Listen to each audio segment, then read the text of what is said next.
Hi everyone, this is Anam. Welcome to PhD jobs and admission. So आज के इस video में मैंने आपके साथ कुछ इंपॉर्टेंट एमसीक्यूज डिस्कस करे हैं रिसर्च मेथोडोलॉजी से related for your upcoming Barkatullah university PhD entrance examination 2022। तो जैसे कि आपकी बरकतुल्लाह यूनिवर्सिटी का पीएचडी एंट्रेंस एग्जाम 26 मार्च 2022 को कंडक्ट करवाया जाएगा। सो याद रखिएगा, आपकी एग्जाम डेट है 26 मार्च 2022। सो आज के इस वीडियो में मैंने आपके जो पीएचडी एंट्रेंस एग्जामिनेशन होने वाला है, जिसमें आपका जो पेपर होता है ये दो पार्ट्स में डिवाइडेड होता है, part 1 and part 2। So part 1 में आपको जो 50% क्वेश्चंस पूछे जाते हैं वो रिसर्च मेथोडोलॉजी से रिलेटेड पूछे जाते हैं।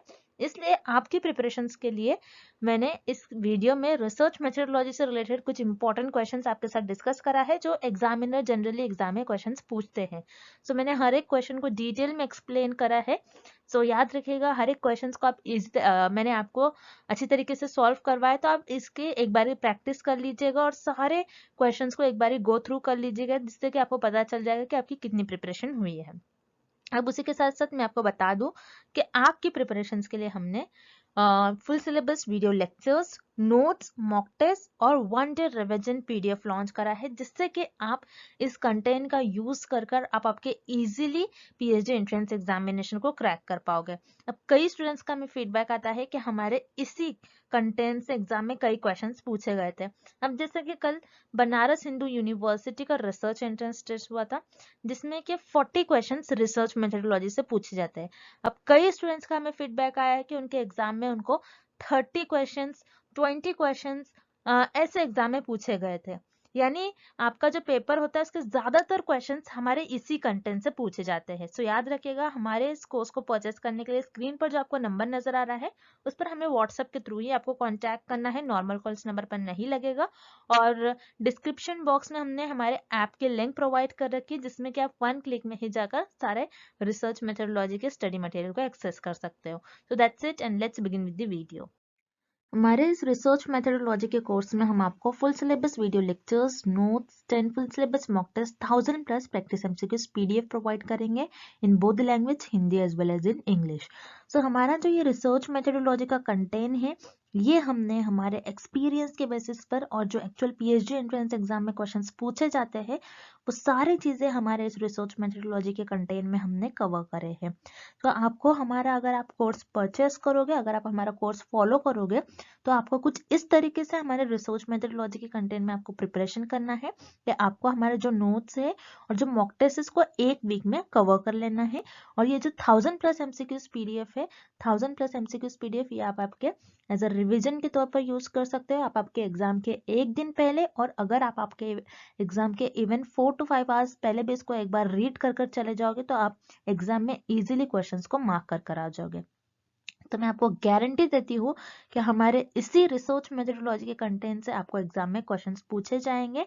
हमारे जो स्टूडेंट्स हैं, हमारे जो बैच के स्टूडेंट्स हैं, उन कई स्टूडेंट्स का फीडबैक है कि उनको हमारे इस रिसर्च मेथोडोलॉजी के कंटेंट से डायरेक्टली एग्जाम में 10 to 12 क्वेश्चंस पूछे गए थे।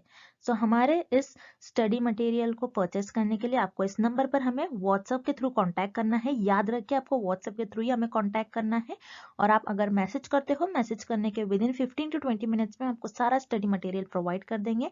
और आप हमारे ऐप को भी डाउनलोड कर सकते हो, जो कि है ग्लोबल ऑनलाइन ऐप। सो इस ऐप पर आपको 1 मंथ की वैलिडिटी मिलेगी, और अगर आप ऐप पर जाते हो तो आपको डायरेक्टली वहां पर सारा कंटेंट इजिली अवेलेबल हो जाएगा। और ऐप को डाउनलोड करने के लिंक मैंने डिस्क्रिप्शन बॉक्स में प्रोवाइड कर रखी है। सो वहां से आप हमारे ऐप को एक्सेस कर सकते हो।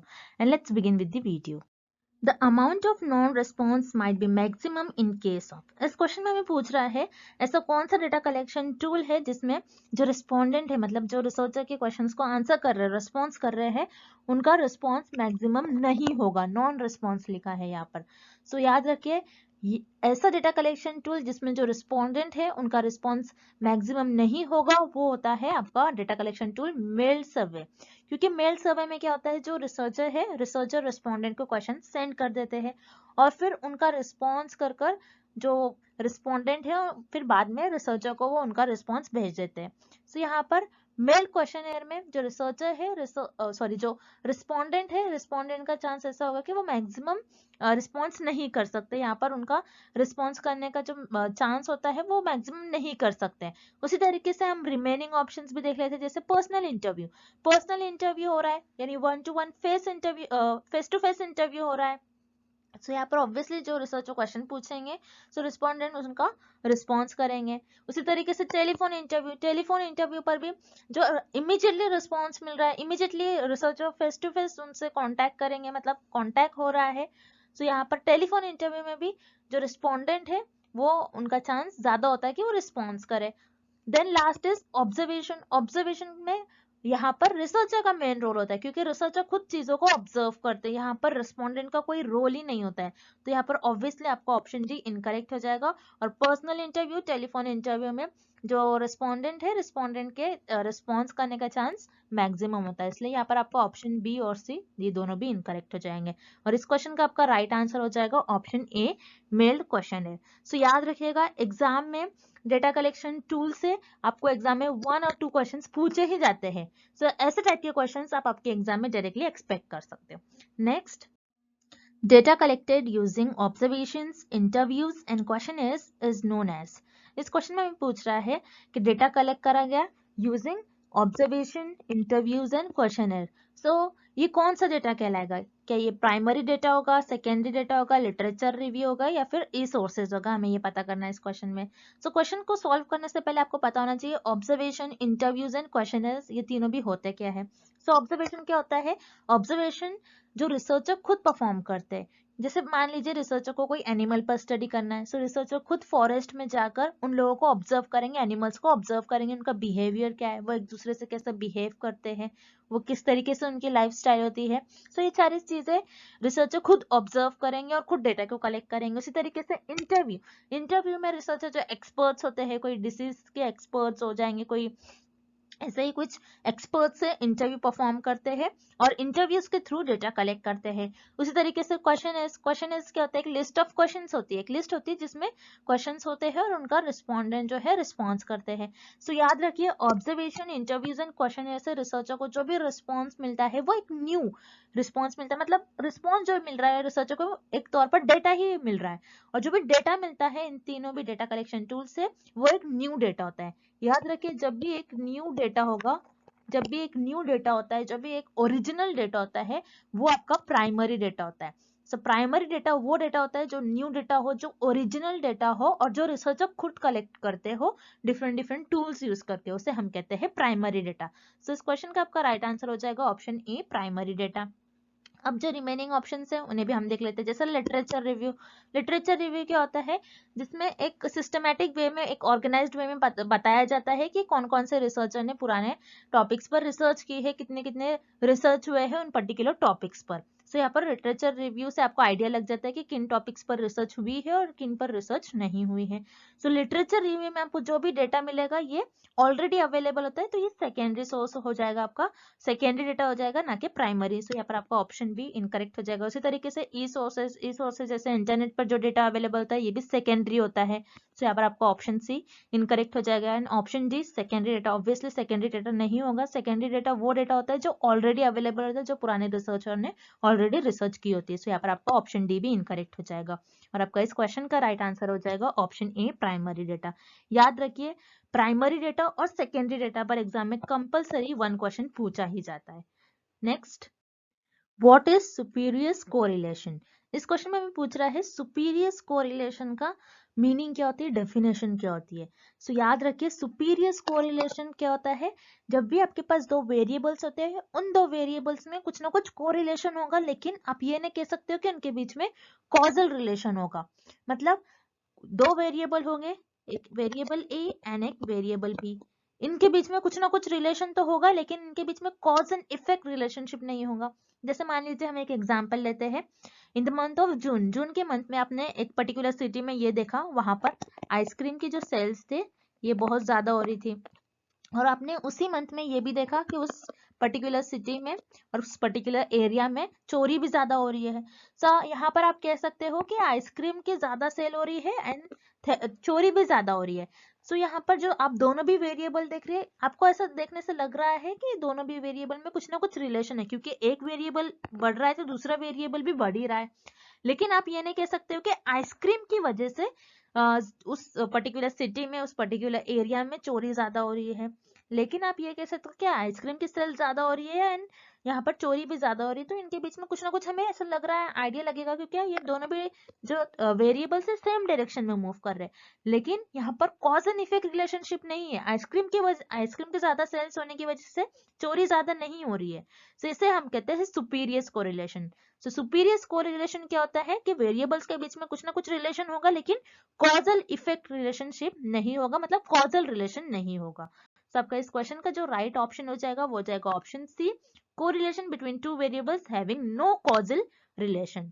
Next, the research approach which entails using more than one method or source of data in the study of social phenomena is known as।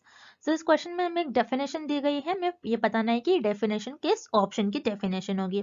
अब इस डेफिनेशन में हमें ये पूछ रहा है कि एक रिसर्च है, उस रिसर्च में हम एक से ज्यादा मेथड यूज कर रहे हैं और उस पर्टिकुलर स्टडी को परफॉर्म कर रहे हैं। सो याद रखिए, जब भी रिसर्च में आप एक से ज्यादा मेथड्स यूज करके उस पर्टिकुलर स्टडी को परफॉर्म कर रहे हो, उस पर्टिकुलर फेनोमेना पर स्टडी कर रहे हो, तो उसे हम कहते हैं ट्रायंगुलेशन। अब ट्रायंगुलेशन क्या होता है, तो आपको इस डायग्राम के थ्रू समझना होगा। जैसे मान लीजिए मैंने फर्स्ट मेथड यूज करा और मेरे कुछ रिजल्ट आ रहे हैं एक्स वाई जेड, और अब मैंने फिर से क्या करा, मैंने ये देखा कि मेरे जो रिजल्ट आ रहे हैं ये सही आ रहे हैं या फिर नहीं, रिजल्ट मेरे वैलिड हो रहे हैं या फिर नहीं, ये देखने के लिए मैंने एक दूसरा मेथड यूज करा।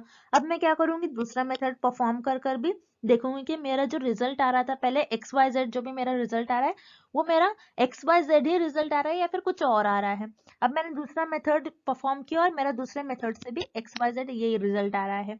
तो मैं ये कह सकती हूँ कि मैंने डिफरेंट डिफरेंट मेथड्स परफॉर्म कर कर ये देखा कि मेरे जो रिजल्ट आ रहे हैं वो हर मेथड से सेम ही रिजल्ट आ रहे हैं। सो मैं इसे पता कर सकती हूँ, मैं इसे बता सकती हूँ कि जो मेरी स्टडी है वो वैलिड है, वो सही है। सो इसे हम कहते हैं ट्रायंगुलेशन मेथड। याद रखिएगा, बहुत इंपॉर्टेंट है।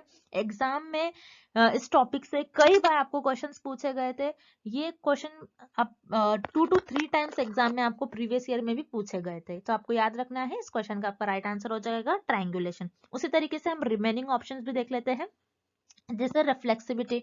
रिफ्लेक्सिविटी क्या होता है, रिफ्लेक्सिविटी ये बताता है कि आप जो रिसर्चर है, अगर आपने कुछ रिसर्च परफॉर्म की है तो आपने जो भी आपके रिसर्च में जजमेंट यूज करा है, तो उसको चेक करने के लिए कि आपका जो भी जजमेंट था वो सही था या फिर नहीं, तो उसे हम कहते हैं रिफ्लेक्सिविटी। अब डिफरेंट डिफरेंट मेथड्स यूज करोगे तो उसे हम रिफ्लेक्सिविटी नहीं कहेंगे। सो यहाँ पर आपका ऑप्शन बी इनकरेक्ट हो जाएगा। उसी तरीके से ऑप्शन सी, रिस्पॉन्स वैलिडेशन। मतलब जो रिस्पॉन्डेंट से आपको रिस्पॉन्स मिल रहा है, जो डेटा मिल रहा है, आप उसको चेक करोगे, बताओगे कि वो जो रिस्पॉन्स मिल रहा है, डेटा मिल रहा है, वो सही है फिर नहीं, या फिर वो वैलिड होगा या फिर नहीं।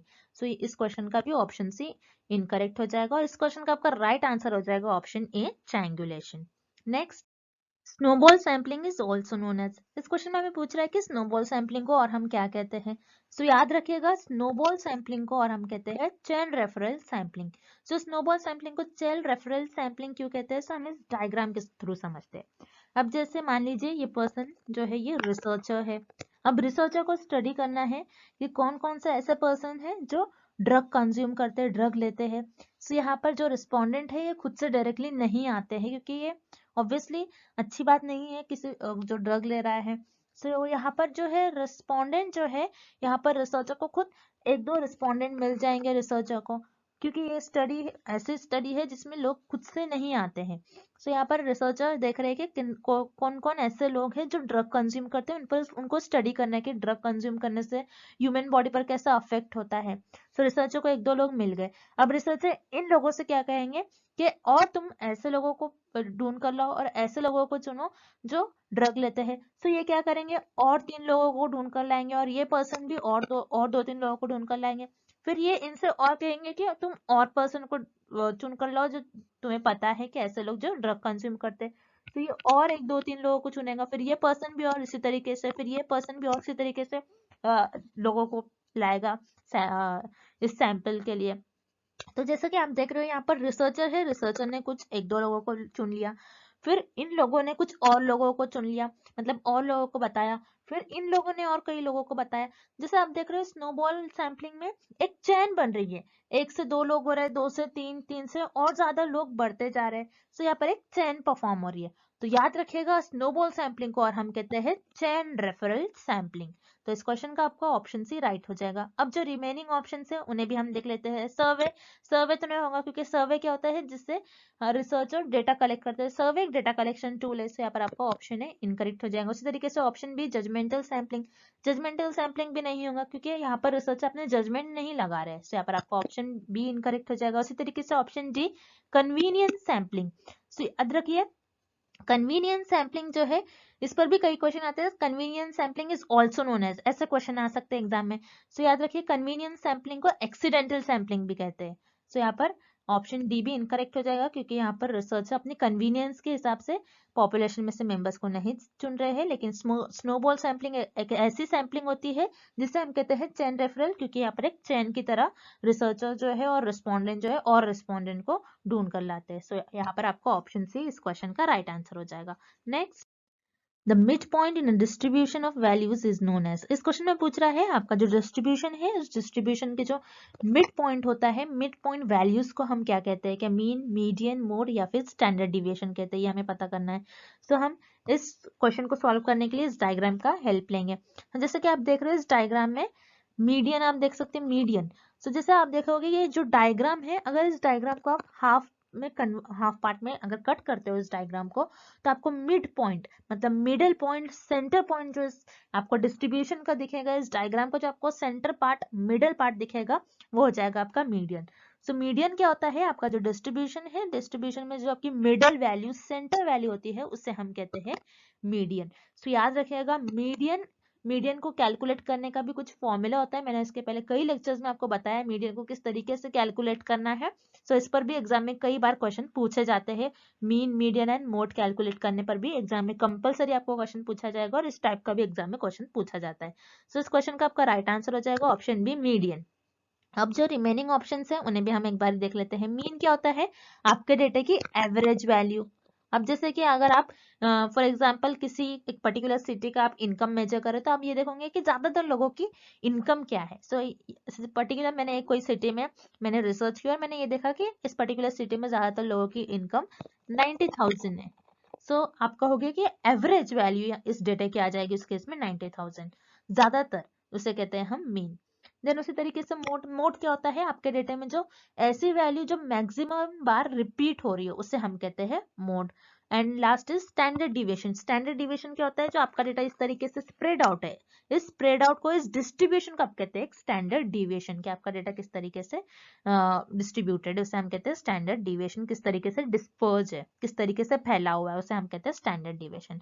और आपके जो डिस्ट्रीब्यूशन है, डिस्ट्रीब्यूशन का जो मिड पॉइंट है, मिडिल वैल्यू है, सेंटर वैल्यू, उसे हम कहते हैं मीडियन। तो इस क्वेश्चन का ऑप्शन भी राइट आंसर हो जाएगा। Next, which of the following is और are the methods of survey. इस क्वेश्चन में हमें पूछ रहा है दिए गए ऑप्शंस में से कौन सा एक ऐसा ऑप्शन है और कौन सा ऑप्शन ऐसे है जो सर्वे के मेथड्स है। अब सर्वे क्या होता है, सर्वे मतलब आप आपके रिसर्च में सर्वे कंडक्ट करवा के, यानी डिफरेंट डिफरेंट मेथड्स के थ्रू डेटा कलेक्ट करते हैं, उसे हम कहते हैं सर्वे। जैसे मेल हो गया, क्वेश्चनर्स, ऑब्जर्वेशंस। सो ये इन सारे मेथड्स के थ्रू आप आपके रिसर्च में डेटा कलेक्ट करते हो। अब जैसे कि इस क्वेश्चन में हमें कुछ ऑप्शंस दिए गए हैं, जैसे मेल, टेलीफोन, हाउस होल्ड। तो ये सारे जो है एक सर्वे मेथड होते हैं। जैसे मेल, मेल के थ्रू आप क्या करते हो, जो आपके रिस्पोंडेंट है उनको क्वेश्चंस प्रोवाइड करते हैं और वो उनका रिस्पॉन्स कर कर आपको फिर से ईमेल कर देते हैं। सो मेल भी एक डेटा कलेक्शन टूल है जिसके थ्रू आपको रिस्पॉन्स मिलता है रिस्पोंडेंट का। उसी तरीके से टेलीफोन, टेलीफोन एक इंटरव्यू भी होता है। टेलीफोन पर रिसर्चर रिस्पोंडेंट से क्वेश्चंस पूछ सकते हैं, उनके थ्रू उनको रिस्पॉन्स मिलता है। सो यहाँ पर मेल, टेलीफोन ये दोनों भी एक डेटा कलेक्शन टूल है जिनके थ्रू आप डेटा कलेक्ट करते हैं। उसी तरीके से हाउस होल्ड, हाउस होल्ड भी एक तरीके का इंटरव्यू होता है, एक तरीके का डेटा कलेक्शन टूल होता है जिसमें आप 2-3 हाउस को चुन लेते हो और उनसे रिसर्च करते हो, उनसे इंफॉर्मेशन कलेक्ट करने की कोशिश करते हो, उसे हम कहते हैं हाउस होल्ड। तो यहाँ पर ऑप्शन ई, बी, सी यानी मेल, टेलीफोन, हाउस होल्ड ये तीनों भी आपके एक सर्वे होते हैं जिनके थ्रू आप डेटा कलेक्ट करते हो। तो इस क्वेश्चन का आपका राइट आंसर हो जाएगा option D, all of the above. Next, the analysis of two variables at a time in order to uncover whether or not the two variables are related is known as। इस question में हमें ये find out करना है कैसा कौन सा option है जिसमें हम कोई दो वेरिएबल को एनालाइज करते हैं और ये पता लगाते हैं कि उन दो वेरिएबल्स में कैसा रिलेशन है, एक दूसरे से कैसे रिलेटेड है। बेसिकली हम ये कौन सी ऑप्शन में ये पता लगाते हैं। बेसिकली हमें इस क्वेश्चन में एक डेफिनेशन दी गई है, सो हम देखेंगे कि ये डेफिनेशन किस ऑप्शन की डेफिनेशन होगी। सो याद रखिए, जब भी दो वेरिएबल्स की बात होती है और वो कैसे एक दूसरे से रिलेटेड है ये देखना होता है, तो हम कोरिलेशनल रिसर्च में देखते हैं। जैसे मान लीजिए फॉर एग्जांपल कोरिलेशनल रिसर्च में हम देखते हैं दो वेरिएबल्स एक दूसरे से कैसे रिलेटेड है। अगर मैं आपको ये एग्जांपल दूं, जैसे मान लीजिए कोई पर्सन है वो स्मोकिंग कर रहा है, स्मोकिंग करने से लंग पर कैसा अफेक्ट हो रहा है, ये दोनों वेरिएबल एक दूसरे से कैसे रिलेटेड है। क्या ज्यादा स्मोकिंग करने से आपका जो लंग है वो ज्यादा अफेक्ट हो जाएगा? यस, मतलब ये एक दूसरे से ये वेरिएबल्स रिलेटेड है और इसमें पॉजिटिव कोरिलेशन है, बिकॉज अगर आप ज्यादा स्मोकिंग करोगे तो आपका जो लंग है ये ज्यादा अफेक्ट हो जाएगा, मतलब ये दोनों भी सेम डायरेक्शन में मूव कर रहे हैं। सो कोरिलेशनल रिसर्च एक ऐसे रिसर्च होती है जिसमें आप दो वेरिएबल्स को एनालाइज करते हो एट अ टाइम और ये बताते हो कि इन दो वेरिएबल्स में कैसा रिलेशन है, कैसे एक दूसरे से रिलेटेड है। सो इस क्वेश्चन का आपका राइट आंसर हो जाएगा ऑप्शन डी, कोरिलेशन। अब जो रिमेनिंग ऑप्शन है उन्हें भी हमने एक बार देख लेते हैं। Option A, chi square test. Chi square test क्या होता है? एक स्टैटिस्टिकल टेस्ट होता है जिसमें हम ये मेजर करते हैं कि दो से ज्यादा सैंपल्स के मीन को हम कंपेयर करने के लिए हम काई स्क्वायर टेस्ट का यूज करते हैं। याद रखिएगा, काई स्क्वायर टेस्ट एक स्टैटिस्टिकल टेस्ट होता है जिसमें हम दो से ज्यादा सैंपल के मीन को कंपेयर करने के लिए यूज करते हैं। सो यहाँ पर हमें सिर्फ दो ही वेरिएबल दिया है, सो ऑब्वियसली यहाँ पर आपका ऑप्शन ए इनकरेक्ट हो जाएगा। उसी तरीके से ऑप्शन बी, यूनिवेरिएट। यूनी का मतलब होता है सिर्फ एक, मतलब एक वेरिएबल को आप एनालाइज कर रहे हो, एक वेरिएबल को एनालाइज कर रहे हो। सो यहाँ पर हमें दो वेरिएबल दिया है, ऑप्शन में एक नहीं दिया है, तो ऑब्वियसली यहाँ पर आपका ऑप्शन भी इनकरेक्ट हो जाएगा। उसी तरीके से ऑप्शन सी, मल्टीवेरिएट। मल्टीवेरिएट मतलब दो से ज्यादा, उसे हम कहते हैं मल्टी। अब मल्टीवेरिएट दो से ज्यादा वेरिएबल्स पर आप स्टडी करते हो, जैसे मान लीजिए मैं यहाँ पर स्टडी कर रही हूँ हेल्थ पर, ह्यूमन बॉडी और कोई डिसीज पर, तो यहाँ पर मेरे तीन वेरिएबल हो जाएंगे, मैं तीन वेरिएबल पर एट अ टाइम स्टडी कर रही हूँ, सो ये मल्टीवेरिएट एनालिसिस होगा। सो इस क्वेश्चन का ऑप्शन सी भी इनकरेक्ट हो जाएगा। सो इस क्वेश्चन का आपका राइट आंसर हो जाएगा ऑप्शन डी, कोरिलेशनल रिसर्च। सो याद रखिएगा, काई स्क्वायर टेस्ट पर भी क्वेश्चन बहुत बार पूछा गया आपके एग्जाम में, तो काई स्क्वायर टेस्ट पर क्वेश्चन आने के ज्यादातर चांसेस है और कोरिलेशनल रिसर्च पर एक दो क्वेश्चन कंपलसरी आपको एग्जाम में देखने मिलेगा। Next, the quickest method to collect primary data is. इस क्वेश्चन में हमें पूछ रहा है प्राइमरी डेटा को कलेक्ट करने के लिए सबसे फास्टेस्ट मेथड कौन सा होगा, मतलब प्राइमरी डेटा को कलेक्ट करने के लिए सबसे ज्यादा जल्दी आप कौन से मेथड से डेटा कलेक्ट कर सकते हो। सो याद रखिए, प्राइमरी डेटा को अगर आप कलेक्ट कर रहे हो तो सबसे जल्दी अगर आपको जो डेटा मिल जाएगा, जिस मेथड से आपको सबसे फास्टेस्ट मेथड से आपको डेटा मिल जाएगा, वो हो जाएगा आपका टेलीफोनिक इंटरव्यू, टेलीफोन इंटरव्यू। सो टेलीफोन इंटरव्यू से रिसर्चर क्या कर सकते हैं, रिसर्चर जो भी एरिया में है, जो भी जिस भी एरिया में होंगे, जिस भी सिटी में होंगे, जिस भी कंट्री में होंगे, वो डायरेक्टली जो रिस्पोंडेंट है उनको कॉल कर रिस्पॉन्स लेंगे। उसी तरीके से जो रिमेनिंग ऑप्शन है, जैसे पर्सनल इंटरव्यू में रिसर्चर को पहले इन्विटेशन भेजना होता है एक्सपर्ट्स को, फिर वो इन्विटेशन एक्सेप्ट करते हैं, फिर वो इंटरव्यू के लिए आते हैं। सो यहाँ पर पर्सनल इंटरव्यू में पहले वो इनविटेशन देंगे, फिर वो आएंगे, तो यहाँ पर टाइम जो है ज्यादा वेस्ट हो जाएगा, ये फास्टेस्ट मेथड नहीं होगा। तो यहाँ पर आपको ऑप्शन ए इनकरेक्ट हो जाएगा। उसी तरीके से option B, mailed questionnaire. Mail questionnaire में क्या होता है, जो रिसर्चर है वो रेस्पोंडेंट को मेल सेंड करते हैं, फिर वो मेल रीड करते हैं, फिर उसको रिस्पॉन्स करके फिर से रिसर्चर को मेल करते हैं। तो डायरेक्टली यहाँ पर रिस्पॉन्स नहीं मिलता है रिसर्चर को, कुछ टाइम बाद रिस्पॉन्स मिलेगा। सो यहाँ पर आपका ऑप्शन बी भी इनकरेक्ट हो जाएगा। उसी तरीके से ऑब्जर्वेशन है, सो यहाँ पर रिसर्चर खुद ऑब्जर्वेशन परफॉर्म करते हैं। जैसे मान लीजिए रिसर्चर को कोई फॉरेस्ट में एनिमल्स पर स्टडी करना है अगेन, तो रिसर्चर क्या करेंगे, उस फॉरेस्ट में जाएंगे। सो रिसर्चर के ट्रैवलिंग होगा, रिसर्चर को जाना पड़ेगा, फिर डेटा कलेक्ट करना पड़ेगा। सो यहाँ पर ऑब्जर्वेशन से भी रिसर्चर फास्टेस्ट मेथड नहीं होता है डेटा कलेक्ट करने का, क्योंकि रिसर्चर को एक जगह से दूसरी जगह मूव करना होता है। लेकिन टेलीफोन इंटरव्यू एक ऐसा डेटा कलेक्शन मेथड, एक प्राइमरी डेटा कलेक्शन मेथड है जिसमें रिसर्चर को इजीली डेटा मिल जाता है और सबसे फास्टेस्ट मेथड होता है डेटा कलेक्ट करने के लिए। सो इस क्वेश्चन का आपका राइट आंसर हो जाएगा ऑप्शन सी, टेलीफोन इंटरव्यू।